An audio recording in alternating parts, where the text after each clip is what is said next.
ভাবি মুসলিম মেয়ের বউ শোনো, আর ভালো থেকে লাভ নাই।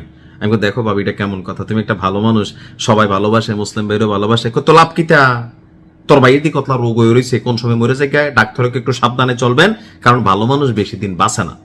এই কথা কিন্তু সত্য। আর এই কারণে ভাবি চিন্তা করছে খারাপ হবে কেন, কারণ নিহুর মতন একটা মানুষ এত রোগে শোগে ধৈরা কেমনে কেমনে যিনি বাচ্চা যায়, অর্থাৎ খারাপ মানুষ বেশি দিন বাঁচে, এই জন্য ভাবির চিন্তা। তবে আমাদের জন্য একটা দোয়ার দরখাস্ত নিয়ে আসছি, দোয়া করবেন আল্লাহ যেন তারে দুনিয়ার আলো বাতাস থেকে সরাই নেয়, কারণ মরণঘাতী রোগ কিন্তু ধৈরা ফেলছে। তবে ওই যে মোট কথা, ভালো মানুষ বেশি দিন বাঁচে না, খারাপটি বাচ্চা থাকে যুগ যুগান্তরে, আপনি দেখবেন যে এরা সহজে শেষ হয় না। তবে একটু আশার খবর নিয়ে আসছি, প্রাণঘাতী রোগে আক্রান্ত কে? ইসরায়েলের প্রধানমন্ত্রী নেতানিয়াহু। তবে এদের রোগ নিয়ে আমার একটা জিনিস যেটা অ্যানালাইসিস বা গবেষণা, মার্কিন যুক্তরাষ্ট্রের সাবেক প্রেসিডেন্ট জো বাইডেন, বর্তমান প্রেসিডেন্ট ডোনাল্ড ট্রাম্প, এরা নানান রোগে আক্রান্ত ভাই, এর মধ্যে আমাদের পুতিন কাকু আছে। তো এদের দেশগুলো আসলে এতটা উন্নত, বা এদের প্রেসিডেন্টের যে কোনো কিছু হইলে প্রেসিডেন্টের শরীরে রক্ত খুললা, টিস্যু কোনটা সেল জানেন তো, যারা পড়াশোনা করছেন জানেন বিজ্ঞানের ভাষায় আমাদের এই যে মাংসপিণ্ডগুলা বা এই যে মাংস কোটি কোটি সেলের কোষের সমন্বয়ে গঠিত। তো ওই সেলের আসলে পরীক্ষা করা হয়, তো যার কারণে তাদের এত সূক্ষ্ম পরীক্ষা নিরীক্ষা করা হয় যেগুলোর যে কোনো রোগ হইলে তাৎক্ষণিক পুরো রাষ্ট্র ব্যবস্থা, পুরো বিশ্ব ব্যবস্থাদেরকে চিকিৎসার জন্য প্রস্তুত হয়। তারপরেও আজরাইল যখন ডাক দিবে আর টিকবে না। আসুন দেখি ঘটনা কি। ইসরায়েলের ইতিহাসে দীর্ঘতম সময়ের প্রধানমন্ত্রী নেতানিয়াহু প্রথমবারের মতন তার যে গোপন রোগ, প্রাণঘাতী রোগ, সেটা হচ্ছে প্রোস্টেট ক্যান্সার। এই তথ্য আজকে প্রকাশ হয়ে গেল। তার বার্ষিক স্বাস্থ্য পরীক্ষার একটা প্রতিবেদন প্রকাশিত হয়েছে। তো বলা হচ্ছে যে গত ডিসেম্বর থেকে, অর্থাৎ এখন এপ্রিল চলতেছে, তার মানে 5 মাস যাবত এই মরণবেদী ক্যান্সারের চিকিৎসা নিচ্ছে।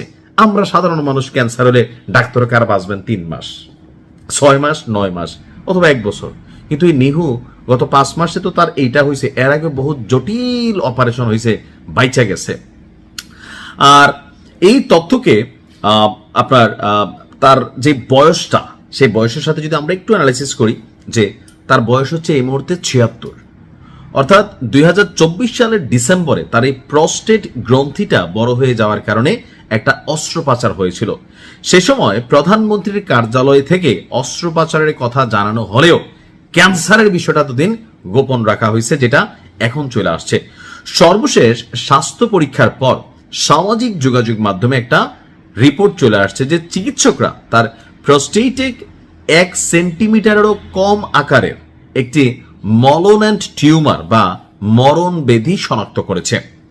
বর্তমান পরীক্ষাগুলোতে তার যে অবস্থান, সেটা ডাক্তারদের ভাষ্যমতে কিছুটা পজিটিভ, আবার কিছুটা নেগেটিভ, তবে চিকিৎসাদের হাতে ভালো হয়েও যাইতে পারে।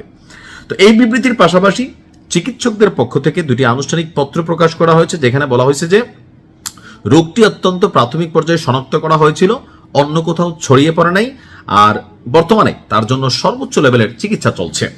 তো এখন বিষয়টা হচ্ছে কি, যে নিহু আবার এটার প্রকাশ হওয়ার পর সে আবার একটি স্ট্যাটাস দিছে, যে কোনটা, যে সৃষ্টিকর্তার অশেষ রহমতে আমি এখন সুস্থ, আমার একটা সামান্য চিকিৎসাগত সমস্যা ছিল, পুরোপুরি সেরে গেছে।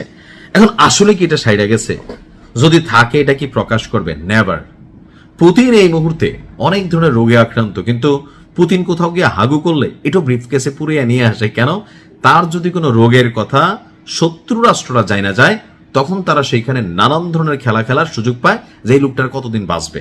কিন্তু কতদিন বাঁচবে না জানলে যে কোনো মানুষের সাথে কিন্তু আপনি হিসাব করে কথা বলতে হয়।